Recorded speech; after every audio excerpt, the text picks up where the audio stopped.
Assalamualaikum warahmatullahi taala wabarakatuh. Alhamdulillah bertemu lagi kita dalam pembelajaran pendidikan Islam tahun 4. Hari ini Ustaz nak ajar tajuk adab. Nak belajar satu tajuk baru hari ini. InsyaAllah. Jom kita tengok apa yang kita nak belajar hari ini.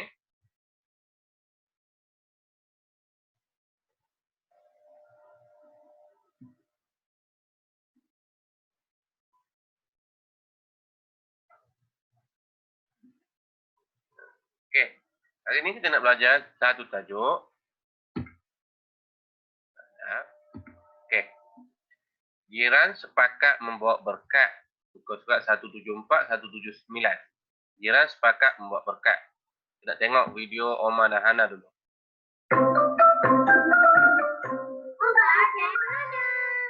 Berbaik dengan jiran. Mama, Hana. Ya, Mama. Boleh tolong Mama tak? Boleh. Tolong beri buah-buah ni kepada jiran kita. Jiran? Ustaz Musa, Pakcik Yahya dengan Pakcik Huda tu jiran kita. Oh. Mari buat baik kepada jiran. Jiran yang kiri dan juga kanan. Jiran belakang dan juga depan. Semua jiran. Assalamualaikum Ustaz Musa. Waalaikumsalam semua. Kami bawa buah dari Mama.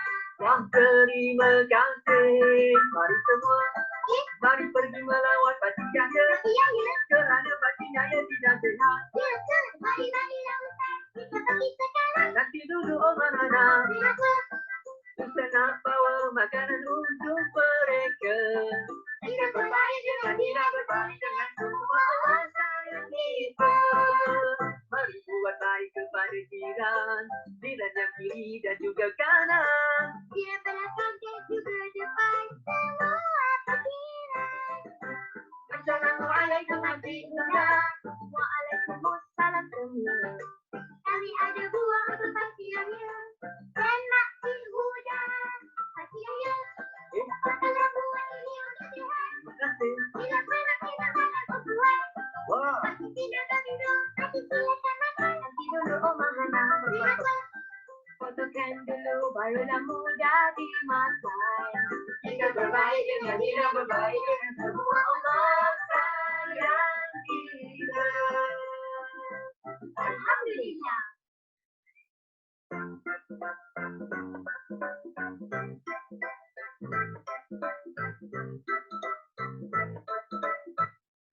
Okey, kita dah tengok satu video daripada Omar dan Hana berkaitan dengan jiran.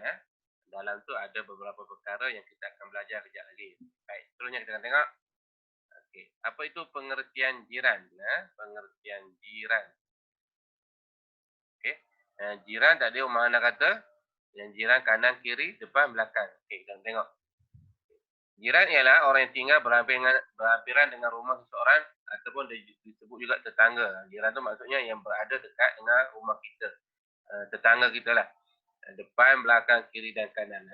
Itu adalah jiran. Tak kisah jiran tu sama bangsa ke lain-lain bangsa. Jadi dia berada dekat dengan berhampiran dengan rumah kita. Baik. Seterusnya. Okay, dalam Islam, Islam menggariskan hak-hak setiap jiran, ada hak dalam Islam yang perlu kita ikut, yang perlu kita laksanakan. Hak dia dari segi perbuatan, percakapan dengan emosi. Kita nak tengok satu persatu. Okay. Dari segi perbuatan ni banyak. Kita dengan jiran, pertama kena menghormati adat, budaya dan agama masing-masing. Contohnya, jiran kita tu bukan agama Islam. Kita kena hormat juga agama dia. Tidak menyakiti jiran, menziarahi jiran ketika sakit, memberi pertolongan ketika diperlukan, melebihkan masakan dan memberi kepada jiran, tidak mengganggu ketenteraman jiran. Nombor 7, saling memaafkan kesalahan dan bertolak ansur. Ini ialah hak perbuatan. Maksudnya kita kena buat benda-benda ni dengan jiran kita. Okay. Seterusnya, dari segi percakapan, macam mana kita nak jaga percakapan kita dengan jiran? Okay, pertama, memberi nasihat sekiranya perlu. Kalau kata perlu, kita boleh tolong nasihatkan. Baik. Contoh dia ada masalah, kita tolong nasihat. Kalau dia minta, kalau dia tanya, jangan pula kita pandai-pandai pula pergi nak selesai masalah orang. Yang kedua, mengucapkan tahniah atas kejayaan jiran. Contoh jiran tu dapat, anak dia dapat masuk universiti ke, dapat ijazah ke, dapat 6A UPSR ke. Dapat apa-apa lah benda yang baik, kita kena ucap tahniah. Okay. Seterusnya, menjaga pertuturan. Di dalam kita bertutur seharian dengan jiran, kena jaga percakapan kita. Jangan bercakap yang meninggi diri kita, bagi sakit hati jiran, cakap benda-benda yang jiran tak suka. Baik, bercakap benda-benda yang elok. Okey, dari segi percakapan. Seterusnya dari segi emosi. Emosi ni dari segi perasaan. Yang pertama, berprasangka baik dengan jiran. Kita kena berprasangka baik dengan jiran. Apa-apa berlaku, kita anggap benda tu baik. Maksudnya kita berpandangan baik kepada jiran kita. Jangan kita duduk pandang negatif je. Seterusnya, bersimpati apabila jiran ditimpa kemalangan. Dari segi emosi. Contohnya dia sedih, anak kemalangan ke, suami kemalangan ke, isteri kemalangan ke, ataupun benda-benda banjir ke, dia sedih, kita buat apa? Bersimpati. Jangan pula kita buat tak kisah dan juga cakap benda yang dia lagi sedih. Contoh, ada kematian ke apa, kita bersimpati, kita pergi ziarah dan melahirkan simpati kita dengan jiran. Okay. Itu hak, ada 3 hak dah kita baca. Seterusnya, ini kita nak tengok contoh teladan daripada Nabi Muhammad SAW dengan jiran.